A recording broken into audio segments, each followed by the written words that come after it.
Global growth is entering a phase of deep transition. A new report by the World Economic Forum warns that the economic playbook that powered the world for the past 3 decades is rapidly losing relevance. What are the factors that are reshaping the global economy?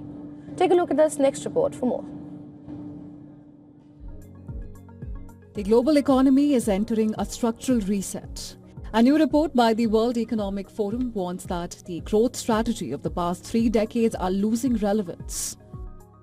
The report highlights 4 defining forces reshaping the global landscape: artificial intelligence, rising debt and inequality, geostrategic competition, and climate pressures. It calls for a new growth blueprint focused on productivity, human capital, and stronger economic fundamentals. However, it also flags key policy trade-offs as governments navigate an increasingly complex economic environment. The report points to a clear shift in global growth dynamics. Middle-income economies are expected to contribute nearly 2/3 of global GDP growth by 2030, while Asia alone is projected to account for over 50% of global growth. In contrast, low-income economies, despite faster growth rates, are expected to contribute just 1%.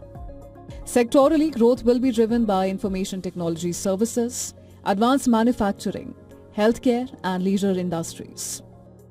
Regionally, Asia, Europe, and North America will remain key hubs, while Latin America is likely to see opportunities in agriculture, mining, and metals. At the same time, demographic trends are creating divergence. Aging populations are slowing growth in Europe and East Asia, while younger populations are supporting expansion in regions like Asia and Africa. The report identifies high energy costs and policy instability as the biggest near-term barriers to growth across economies. Challenges vary by income levels. Advanced economies face skill shortages and regulatory rigidities, while developing economies struggle with limited access to finance and weak infrastructure. Looking ahead, frontier technologies and the green transition are expected to drive investment and long-term growth. However, rising public debt, climate risks, and societal polarization remain key headwinds. With public spending constrained and consumption under pressure, the report highlights domestic corporate investment and foreign demand as the primary growth drivers over the next 5 years. Business Bureau, WION World is One.